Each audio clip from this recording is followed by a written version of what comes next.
¿Qué tal, queridos hermanos? Dios los bendiga. Quien como Dios, soy el Padre Franco, de aquí de la parroquia Inmaculada Concepción de las Malvinas. Quería invitarlo a este curso sobre cartas del diablo a su sobrino en el canal de YouTube y de Facebook elrosario.ar. Los invitamos a participar, a acercarse, a entender esta herramienta de cómo el demonio puede apartarnos de Dios a partir incluso de cosas que son muy sutiles y que son hasta buenas también.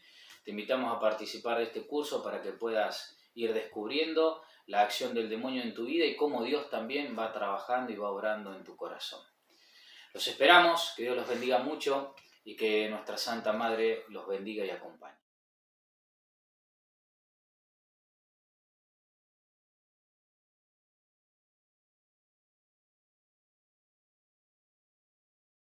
Buenas, bienvenidos. Estamos aquí nuevamente para presentarles a través del canal El Santo Rosario Ar esta tercera carta del curso Cómo actúa el diablo en nuestra vida, tomando referencia del libro de Lewis, ¿sí? La carta de El diablo a su sobrino. ¿Sí? Bienvenidos a todos, le invitamos a que se suscriban por acá vamos a dejar la campanita para que se suscriban y activen las campanitas y reciban todas las notificaciones, ¿sí? Del lanzamiento de este curso.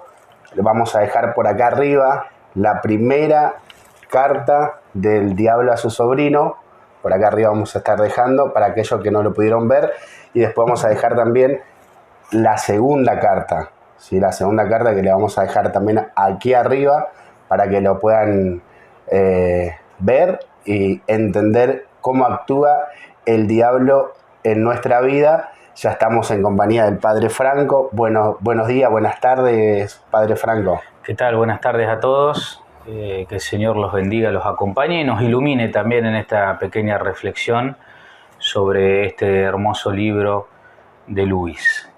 Bien, vamos a comenzar entonces con la tercera carta de Lewis, ¿sí? De la carta del diablo a su sobrino. Estamos ansiosos nuevamente para saber de qué trata esta carta, esta tercera carta, ¿sí? La primera y la segunda carta, muy interesante, así que le invitamos a que lo puedan ver, lo puedan compartir a aquellos que no lo pudieron hacer. Y vamos a darle el inicio al Padre para que comience con esta tercera carta de Lewis. Es muy interesante lo que dice esta tercera carta porque miren cómo empieza. Me complace mucho todo lo que me cuentas acerca de la relación de este hombre con su madre, pero has de aprovechar tu ventaja. El enemigo, es decir, Dios, acuérdense que la palabra enemigo es Dios porque es el demonio que le habla a su sobrino. El enemigo debe estar trabajando desde dentro hacia el exterior, haciendo cada vez mayor la parte de la conducta del paciente que se rige por sus nuevos criterios cristianos y puede llegar a su comportamiento para con su madre en cualquier momento. Tienes que adelantártele. Mantente en estrecho contacto con nuestro colega Globoso, que se ocupa de la madre, y constituir entre los dos en esa casa una costumbre sólidamente establecida y consistente en que se fastidien mutuamente, pinchándose todos los días. Por ello, los siguientes métodos te son útiles. Miren lo lindo de este párrafo por varias cuestiones. Primero, cada uno de nosotros, así como tiene un ángel bueno, o sea, un ángel de la guarda que nos custodia, también hay ángeles caídos o demonios que se dedican a cada uno de nosotros de modo particular, que nos conocen, que nos estudian, ¿sí? Entonces lo que le dice acá el diablo a su sobrino, dice: vos ocupate del paciente, pero también ponete en contacto con el otro glucoso que está con su madre. ¿Para qué? Para que esa relación se siga embarullando, para que esa relación se siga molestando. ¿Por qué? Y acá está lo hermoso, porque Dios está actuando en el corazón, está actuando desde adentro de nuestro paciente para hacer que esa relación con su madre mejore. Entonces, Desde afuera nosotros tenemos que minar el ambiente familiar o la relación afectiva para que nuestro paciente no logre la conversión que tenga. Es decir, a veces nosotros queremos que Dios inmediatamente nos saque el vicio, que Dios inmediatamente transforme nuestro corazón. A veces queremos que la persona que está en la iglesia o que está alrededor nuestro cambie inmediatamente porque ya empezó la dirección espiritual, porque empezó a ir a misa seguido, porque está en adoración. Y Dios no actúa así. Dios no va a venir a ponernos una curita en nuestra vida. Dios actúa desde el corazón porque Él quiere sanarnos profundamente. Él quiere sanar las causas primeras de nuestros defectos, de nuestros dolores, de nuestras vidas. Sería muy fácil que Dios nos diga, tenés que sonreír más, tenés que ser más bueno, nada más, y nosotros cambiando nuestra actitud, ya está, somos cristianos. No. El cambio de actitud tiene que manifestar un cambio interior y Dios va a ir actuando desde el interior. Por eso hay que tener cuidado porque a veces nosotros nos confundimos de que ya estamos conversos o que una persona ya hecho su conversión porque cambió su actitud. No. Una persona puede cambiar su actitud y no tener cambiado su corazón. Miren los fariseos en el Evangelio, por ejemplo. Eran personas que su comportamiento era intachable, pero su corazón no estaba en Dios. Dios lo que sí va a querer hacer es trabajar desde lo profundo del corazón. Y si yo tengo problema con mi mamá, no me va a invitar solamente a que sea más amable, que esté más atento, que le mando un mensaje, sino que sane los rencores de mi infancia, que sane los dolores de mi corazón. Y eso va a llevar tiempo. Incluso quizás prolongue cierto distanciamiento. ¿Y el demonio qué va a hacer? No, el demonio va a hacer que quizás ese distanciamiento que necesitamos en un momento para sanar nuestra herida no lo hagamos y nos amontona, nos junta, nos hostiga. ¿Para qué? Para que nuestra relación se rompa cada vez más, choquemos. Entonces yo tengo que saber que cuando tengo que sanar una relación, la otra persona también está siendo tentada e influenciada por el demonio para que esa relación no se sane. Porque cuando se sana, Dios obra y el demonio no quiere que obre. Entonces miren lo hermoso de esto. Primero, la paciencia que necesitamos saber para que Dios en sus tiempos pueda sanar nuestro corazón. Y lo segundo, cómo el demonio pone un ángel caído para que cada uno de nosotros sea tentado de modo particular para que nuestros vínculos no se sanen. Nuestra conversión también depende de la sanación de nuestros vínculos, depende de cómo nosotros sepamos vincularnos. Por eso el mandamiento de amar a lo uno y a los otros es tan importante, porque a partir de ahí es Dios el que empieza a obrar en nosotros. Sigamos un poquito más. Estos son los consejos que le da el demonio a su sobrino para que la relación con su madre no llegue a buen término. Mantén su atención centrada en la vida interior. Cree que su conversión es algo que está dentro de él y su atención está, por lo tanto, volcada de momento, sobre todo, hacia su propio estado de ánimo, o más bien a esa versión edulcorada de dichos estados, que es cuando debe permitirle ver. Fomenta esta actitud. Mantén su pensamiento lejos de las obligaciones más elementales, dirigiéndolo hacia las más elevadas y espirituales. Acentúa lo más sutil de la característica humana, el horror de lo obvio y su tendencia a descuidarlo. Debes conducirle a un estado en que él que pueda practicar el autoanálisis durante 1 hora, sin descubrir ninguno de aquellos rasgos suyos que son evidentes para cualquier otro que vive al lado de él.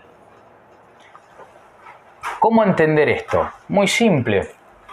Una de las tendencias que tenemos los que recién nos convertimos es de autoanalizarnos. Dios actúa en el interior. Por lo tanto, tenemos que dejar que sea Él el que nos vaya mostrando, iluminando nuestras carencias.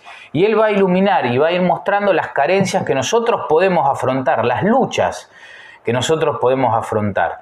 Una tentación, ¿cuál es? El autoanálisis, creer que la transformación de mi vida y el descubrimiento de mis pecados y de mis errores depende de mi capacidad de análisis, de mi capacidad de mirarme. Recae todo en lo humano. Y le voy quitando lugar a Dios. Entonces, ¿qué dice el demonio? Déjalo que esté ahí. Déjalo que esté en lo interior, que se autoanalice, que se crea que el cambio va a venir no por la luz que le dé Dios mostrándole sus defectos, sino de la capacidad que él tiene de mirarse. Y así se va a entretener y se va a cerrar tanto en sí mismo que se va a volver egoísta y que va a ser incapaz de atender las obligaciones más elementales, dice. Arrancalo de la realidad, esa espiritualoidización de lo espiritual, donde la persona todo lo resuelve desde las frases bonitas y claro, cuando vos ves su vida es un desastre, es incapaz de ver los errores que dañan a los demás. ¿Por qué? Y porque ya está como espiritualizado, como angelado. Cuidado, porque el demonio nos va a sacar de la realidad. Y recuerden que Dios habla en la realidad y el que tiene que mostrarme los defectos y los pecados de Dios. Por eso lo que yo tengo que hacer es ponerme en la presencia de Dios, invertir tiempo en la oración, en el discernimiento desde Dios, en la meditación de la palabra. Y todo examen de conciencia que haga lo tengo que hacer desde la luz de Dios, no desde mi capacidad de verme y aceptarme. Si no, caemos en esas personas que muchas veces dicen, yo me di cuenta de tal cosa y entonces empecé a cambiar. Acá, él se da cuenta humanamente de lo que tiene que cambiar, cambia sus actitudes, pero no su corazón. Y no está bajo un proceso de Dios de conversión, sino está bajo un proceso humano de conversión, un proceso de readaptación social sería. Entonces el demonio dice, déjalo que vaya por ahí, que se sienta espiritual, que se sienta que Dios está trabajando, pero no, está espiritualizando su humanidad, que no es lo mismo que llenarla del Espíritu Santo. Fíjense la sutileza que maneja el demonio y la delicadeza que maneja el demonio para confundirnos y para ir cerrando el ámbito en el que Dios actúa. Total, estamos contentos porque vamos haciendo progresos y vamos cambiando. Pero es todo humano, no es Dios. Estamos apartando a Dios. Fíjense lo complejo que es. Por supuesto, es imposible impedir que rece por su madre, pero disponemos de medios para hacer inicuas esas oraciones. Asegúrate de que sean siempre muy espirituales, de que siempre se preocupe por el estado de su alma y nunca por su reuma. Es decir, miren, no vamos a evitar, no te preocupes, le dice a su sobrino, no te preocupes si reza por su mamá, pero ocupate de que rece por cosas espirituales. Señor, te pido que mi madre llegue al cielo, te pido que mi madre te abrace, esté con vos. Está bien rezar así, pero dice, evita la otra parte de la oración, que rece por el reuma de su mamá, es decir, por los dolores concretos de su mamá. Y hay que tener cuidado porque la oración tiene que ser la vida que llevamos, llevada en diálogo con Dios. Entonces yo tengo un problema con mi madre, entonces Señor, ayúdame a que pueda tratarla mejor. Señor, ayúdame a que pueda acompañarla en su enfermedad. Señor, ayuda a mi mamá para que no se sienta mal. Señor, ayuda a mi mamá para que esta actitud que tiene a veces de maltratarme no me maltrate. Señor, ayúdame para que le tenga paciencia. Tiene que ser lo concreto, lo puntual. Si no es ni lo concreto ni lo puntual, espiritualizamos la oración y tampoco dejamos que Dios obre en la vida de los demás y en mí mismo. Porque yo rezando por las actitudes de mi madre, también me doy cuenta de mis actitudes. Dios me revela también cómo soy ante eso. Entonces dice el demonio, no podemos evitar que rece, pero que rece por cosas demasiado espirituales, que no estén encarnadas. Bueno, acá yo voy a entrar en un tema que por ahí es complejo, pero es importante entenderlo. Muchas veces muchas personas se sienten que están influenciadas por el demonio o que están bajo la influencia del mal. ¿Por qué? Porque quieren evitar hacerse responsables de su precariedad humana. Muchas personas que tienen una patología es más fácil creer y es más fructuosa para ellos creer de que es alguien exterior el que los está haciendo obrar de esa manera que hacerse cargo que son ellos. ¿Por qué? Porque si yo acepto que es alguien del exterior, no me tengo que hacer responsable de lo que hago y no tengo tarea para conmigo. Por eso la iglesia prevé cuando alguien tiene una influencia del demonio o viene con una supuesta posesión demoníaca, que la persona que vea a un psiquiatra, a un psicólogo, ¿sí? Que primero vea desde lo humano y una vez que todas esas cosas están verdaderamente encaminadas, su vida espiritual, que empiece a ir a misa todos los días, que empiece a rezar más el rosario en su casa, que haga obras de caridad. Luego que todo eso está sanado, ahí se evalúa si la persona tiene algo puramente espiritual o es algo puramente humano. La persona naturalmente, por este dicho que a veces decimos que el loco no se cree loco, digamos, la persona humanamente no va a querer aceptar de que el problema lo tiene ella o él. sino que es alguien de afuera. Claro, no tengo tarea para hacer, no tengo que curarme de nada, no hay nada malo conmigo, sino que es alguien de afuera que me hace esto.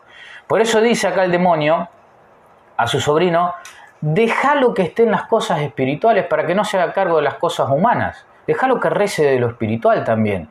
¿Para qué? Para que lo humano, que tenga que ser sanado, que tenga que ser transformado, que es tarea del hombre, no lo ocupe. Y así va a estar evadiendo el problema. Y evadiendo el problema no tiene solución. Por eso la iglesia, cuando alguien viene, lo primero que hace es, bueno, vamos por lo humano, vamos por lo terapéutico, vamos por lo clínico. Y una vez que eso está contenido, vamos por lo espiritual. Y una vez que eso está contenido, bueno, vamos por lo sobrenatural. Pero si no está bien saneado lo otro, lo sobrenatural no se aplica, porque imagínense ustedes que viene una persona con un brote psicótico a la iglesia a decir que el demonio lo está poseyendo. Y el sacerdote aplica el rito de exorcismo sobre la persona. Esa persona no se va a curar más de su patología porque va a estar siempre convencida de que ha sido el demonio. Porque un sacerdote, un ministro, le ha dicho que sí, que fue el demonio, que no es ella. Entonces no va a haber terapia psicológica, no va a haber terapia psiquiátrica que la sane. Y ella en el fondo nunca va a tener la capacidad, la persona, nunca va a tener la capacidad de poder sanarse. Si total la culpa la tiene otro, no ella. Y si alguien le dice que no es algo espiritual, que es algo humano, esa persona no tiene fe, no sabe. Bueno, el demonio, como sabe todo eso, en el mundo práctico nos va a ir llevando hacia lo espiritualoide para no poder hacernos cargo de lo concreto, ¿sí? Tenemos que tratar de evitar esas respuestas fáciles, ¿no? Viene una persona a pedirme alimento porque tiene hambre y yo no le puedo decir, bueno, hijito, voy a rezar por vos, anda tranquilo. Me lo estoy sacando de encima el problema. Tengo que solucionar el problema de la panza de ahora y darle la bendición también, las dos cosas. A veces espiritualizamos tanto las realidades que nos sirven para escaparnos y para no hacernos cargo de lo que nos tenemos que hacer cargo, que es lo que le dice el demonio a su sobrino, y por eso no sanamos. Vamos a seguir un poquito más adelante. En segundo lugar, ya que sus ideas acerca del alma de su madre han de ser muy rudimentarias y con frecuencia equivocada, rezará en cierto sentido por una persona imaginaria. Fíjense lo hermoso de esto, lo revelador de esto y lo fuerte de esto. Déjalo que rece por las cosas espirituales. Como no es una persona, le dice el demonio, como el neoconverso no es una persona que sabe descubrir las cosas que hay en el alma del otro, está rezando por el alma de alguien imaginario, incluso aunque sea su mamá. Está rezando por alguien que no es la persona concreta, porque no está rezando por la concreción de esa persona, sino simplemente ha espiritualizado a esa persona. Entonces, está rezando por la salvación de un alma que no corresponde con la realidad de la persona, porque la ha idealizado, porque la desconoce. Entonces es una oración inicua. Entonces, incluso rezando por su mamá, no está rezando por su mamá. Y al demonio le interesa eso porque, claro, Dios tiene que hacer malabares ahí y tanto la persona rezando como la persona por la cual se reza siguen atadas por el demonio. Miren la sutileza de esto, ¿no? Por eso nosotros nuestra oración tiene que ser una oración bien concreta, bien encarnada, como el Hijo de Dios encarnado. Porque si no estamos rezando por cosas que no son reales. Si yo rezo por una persona que acaba de perder a su papá y solamente rezo para que el Señor le regale la gracia a esa persona de acercarse a Dios solamente, y no rezo para que el Señor lo consuele, para que el Señor lo sostenga, para que pueda unirse con su familia, para que pueda encontrar la contención que necesita en los que tiene alrededor, no estoy rezando por esa persona concreta y mi oración está fuera de la realidad. ¿Se entiende? Y al demonio eso le gusta. ¿Por qué? Porque esa persona, todas esas gracias que va a recibir por una oración concreta no las puede recibir. Dios las tiene que hacer llegar por otro lado. Fíjense la astucia del demonio, que ya lo hemos dicho antes, es un ser espiritual, por lo tanto es más inteligente que nosotros, ¿sí? Con el tiempo puedes hacer la separación tan grande que ningún pensamiento o sentimiento de sus oraciones por la madre imaginaria podrán influir en su tratamiento de la auténtica madre. He tenido pacientes tan bien controlados que en un instante podían hacerle pasar de pedir apasionadamente por el alma de su esposo o de su hijo a pegar o insultar a la esposa y al hijo de verdad sin el menor escrúpulo. Claro, si nosotros espiritualizamos a las personas que tenemos a nuestro alrededor y no somos capaces de aceptar la realidad concreta del otro, se nos genera una esquizofrenia espiritual.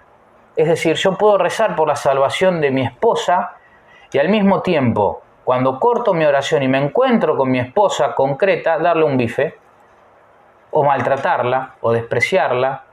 Es decir, pero ¿cómo? Si su preocupación es por el bien de su alma, ¿cómo cuando la tiene materialmente adelante no la honra, no la ama? Porque reza por alguien imaginario. Porque no ha podido conectar esa alma por la que reza con esta persona con la que convive. Entonces, claro, no cambia su actitud hacia esta persona. Porque esa oración no lo transforma a él ni transforma a la persona. Porque está rezando a partir de un engaño demoníaco. El demonio nos engaña. Y ese engaño demoníaco hace que la persona no pueda encontrarse con la persona concreta. Ese converso no puede encontrarse con la persona concreta. Por eso la familia tiene que rezar unida y el esposo tiene que rezar con su esposa y la esposa con su esposo. Porque cada vez que rece, tiene que tocar y tiene que estar rezando con la persona concreta. Y pedirle y rezar por la persona concreta.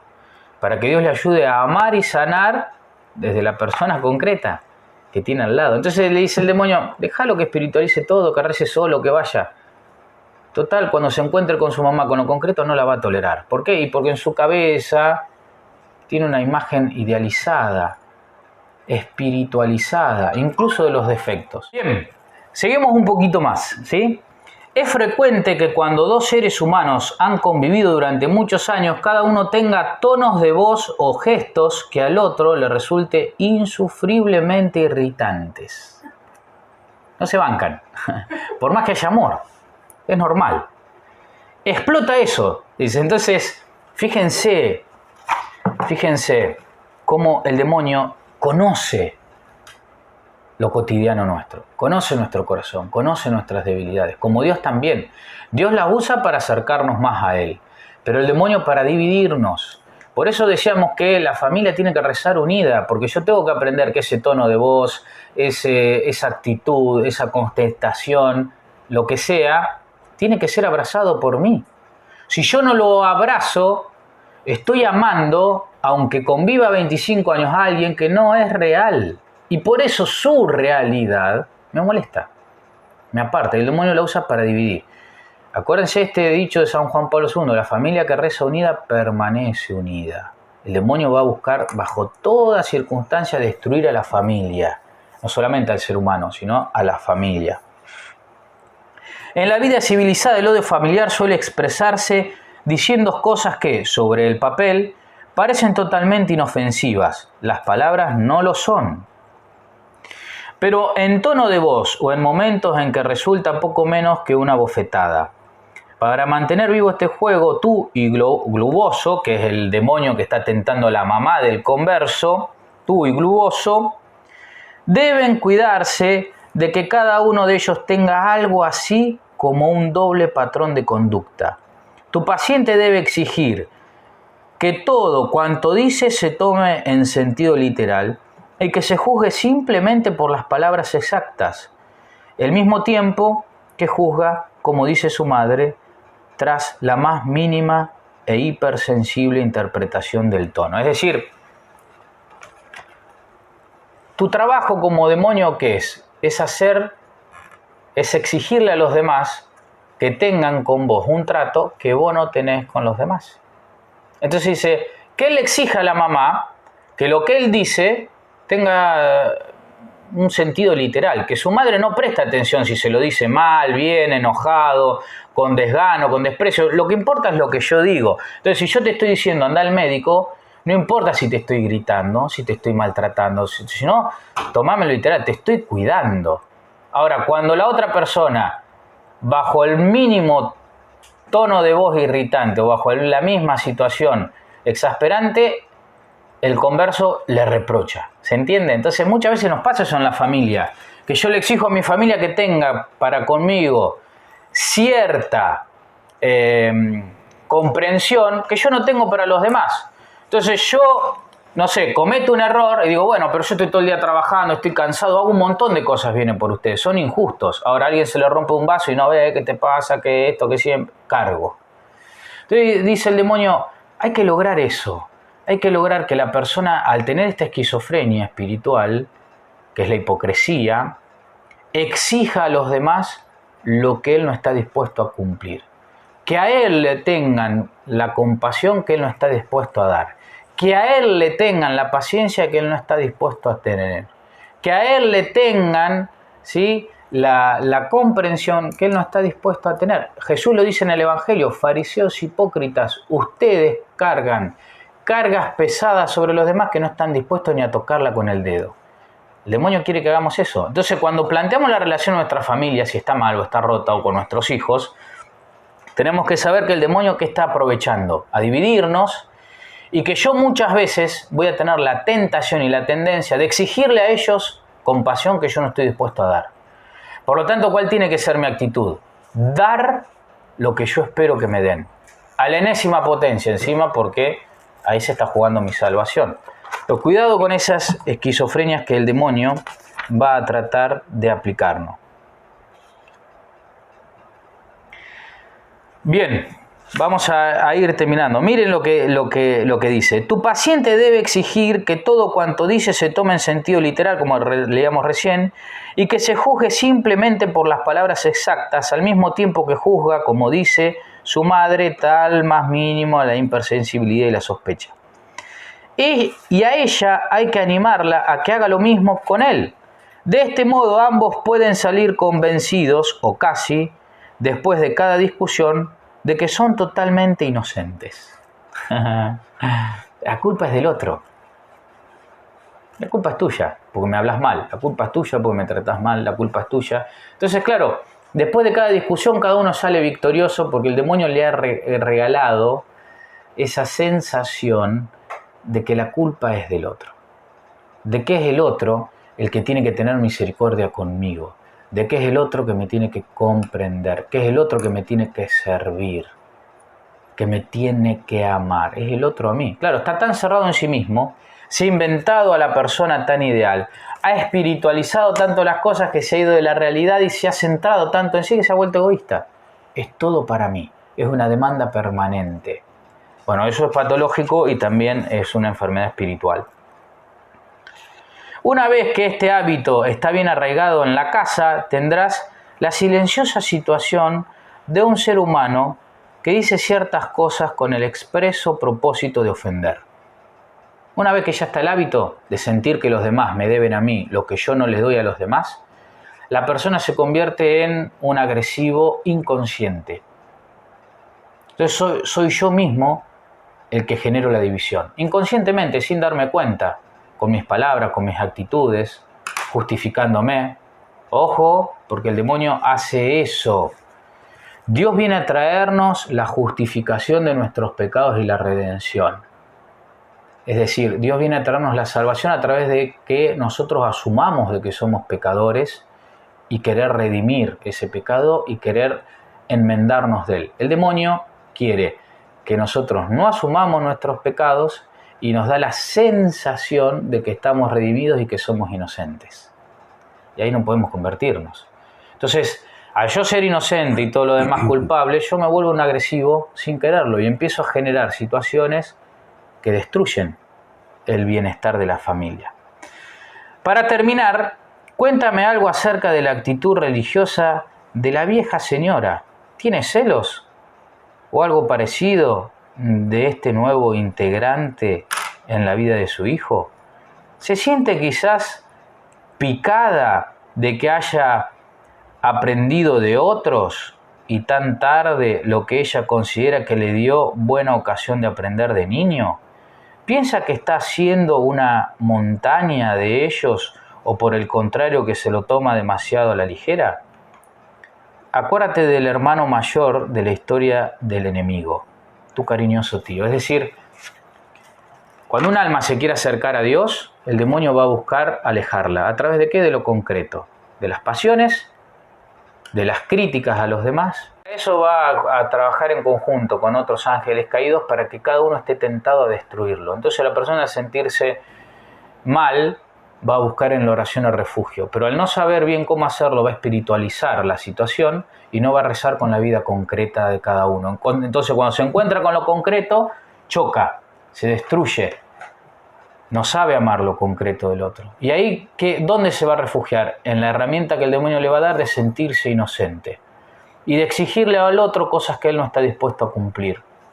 Por lo tanto, genera una espiritualidad de hipocresía. Y eso lo va a alejar cada día más de la conversión. Y por el otro lado, esto que dice al final, que es un consejo para las mamás, ojo con los celos encubiertos. De mis hijos porque tienen su pareja, de mis hijos porque tienen nuevos amigos, de mis hijos porque le hacen caso a los demás, a los consejos que yo ya di antes. En vez de alegrarnos por los cambios de nuestros hijos, porque nuestros hijos van desarrollando su vida, van ampliando su misión, a veces hasta nos entristecemos de lo que es bueno para ellos y así vamos cortando sus alas con tal de tenernos con nosotros y controlarlos y vamos generando frustraciones sobre nuestros hijos. Pero eso quedará para otra carta. Bueno, queridos hermanos, espero que les haya servido, que estos pequeños tips que hemos ido viendo sirva también para ir acercándonos cada vez más a Dios y concretando una conversión mucho más concreta para con Dios y con los demás. Recordemos que Dios se ha hecho hombre, se ha encarnado y que nuestra fe es profundamente espiritual desde la encarnación de lo real y lo concreto de lo humano. Que Dios los bendiga y la Virgen los acompañe. Bien, le damos gracias al Padre Franco, ¿sí? por dar este curso, la tercera carta de El Diablo a su sobrino. Tenemos muchísimas preguntas para hacerle al Padre con respecto a esta carta, pero le vamos a hacer una en concreta, ¿sí? Para dejarle un mensajito a ustedes que están del otro lado, ¿sí? Que lo puedan tomar. Hablaba de rezar en concreto. ¿Cómo debemos rezar en concreto, Padre? Bien, acá hay una experiencia de los primeros cristianos de la iglesia que se llama rezar con la historia del otro. Cuando yo tengo que rezar por alguien puntualmente, y sobre todo ese alguien es alguien que me ha dañado, que tengo que perdonar, y está vivo, y está acá al lado mío, y lo tengo que seguir viendo, y tengo que seguir estando con él, hay un tipo de oración que es especial, que es tratar de rezar con la historia concreta del otro. ¿Para qué? Para ir generando en primera instancia en mí, pasar de la bronca a la compasión. ¿Cómo hago para pasar de un sentimiento al otro? Me tengo que poner en la presencia de Dios y tengo que decir: Señor, te pido por mi esposa, que creció en tal familia, con padres que han sido de determinada manera, que ha sufrido esto de chica, que tuvo esta enfermedad, que tuvo este problema con sus amigos, con sus amigas, que sintió esto, que le pasó lo otro, que se angustió por tal cosa, por lo concreto. Entonces, ir repasando durante un mes en mi oración la historia de vida de la persona que me ha dañado. Entonces yo ahí lo que voy haciendo espiritualmente e inconscientemente es ir sacando la reducción a la persona a un solo acto y comprendiendo la historia de dolor de esa persona. Entonces paso de la bronca de lo que me hizo a la compasión de lo que ha sufrido y entender que lo que me ha hecho es fruto de una persona que ha sido dañada. Luego de ese primer mes de rezar de ese modo con la historia de la persona, imaginando en mi cabeza las situaciones que conozco de dolor de la persona, empiezo a rezar por mi relación con la persona, por mi historia concreta con la persona. Señor, te pido por mi esposa, porque cuando nos casamos quizás no fui tan atento como ella, porque cuando ella no fue atenta conmigo yo quizás demoré, etc. ¿Sí? ¿Se entiende? Empiezo a rezar con nuestra historia en común, un mes más, repasando en mi cabeza situaciones, imaginaciones. Entonces yo ahí paso de la compasión al volver a conectarme con lo que me enamoró de esa persona, con lo concreto de esa persona. Y ya dejo de mirarla desde el dolor, desde la bronca, desde la compasión, y la empiezo a mirar desde el amor. Y así se empieza a sanar el vínculo y ahí empiezo a tener también herramientas para poder retomar aquellos gestos y aquellas situaciones que me hacían bien en mi vinculación con el otro. Entonces ahí empiezo a rezar con la persona concreta que tengo al lado. En el ámbito laboral pasa lo mismo y en mi ámbito personal también. Si yo tengo que rezar sobre mi persona, tengo que rezar desde lo que tengo. Señor, te pido que me ayudes porque a veces soy orgulloso, porque no traté bien a esta persona, porque me cuesta el trabajo, porque soy perezoso. Dame la gracia de ser como vos querés. A veces me enojo, soy envidioso. Te pido que me ayudes. Necesito que me ayudes en mi tema económico porque no estoy bien. Para eso te pido que me des fuerza cuando soy perezoso en el trabajo, cuando pido carpeta médica, cuando no voy, cuando hago sin ganas. Que me ayudes a progresar. Es decir, se dan cuenta que no le estoy pidiendo a Dios que me caiga una bolsa de dinero del cielo, sino que lo que estoy haciendo es, desde la precariedad de mi trabajo, de mi necesidad, voy hablando de mis realidades bien concretas. Rezar con lo concreto, con lo que soy. Presentarle al Señor toda mi historia y mi vida. Lo mismo con el otro. Bueno, le damos gracias al Padre Franco por respondernos. Pueden dejar sus comentarios, ¿sí? Y a la medida que el Padre Franco va teniendo tiempo, va a ir contestando. Te invitamos a suscribirte, a darle like y a compartir este curso de cómo actúa el demonio en nuestra vida desde la carta de Lewis, la carta del diablo a su sobrino. Nos reencontramos la próxima. Le pedimos al Padre Franco que nos dé la bendición. Que el Señor esté con ustedes, los bendiga, los fortalezca a cada uno que está del otro lado de la pantalla, que a través de este curso también podamos aprender a amar más a Jesús y a los que tenemos a nuestro alrededor, y que la gracia de Dios disipe las acechanzas del enemigo en nuestra vida, en el nombre del Padre, del Hijo y del Espíritu Santo. Amén.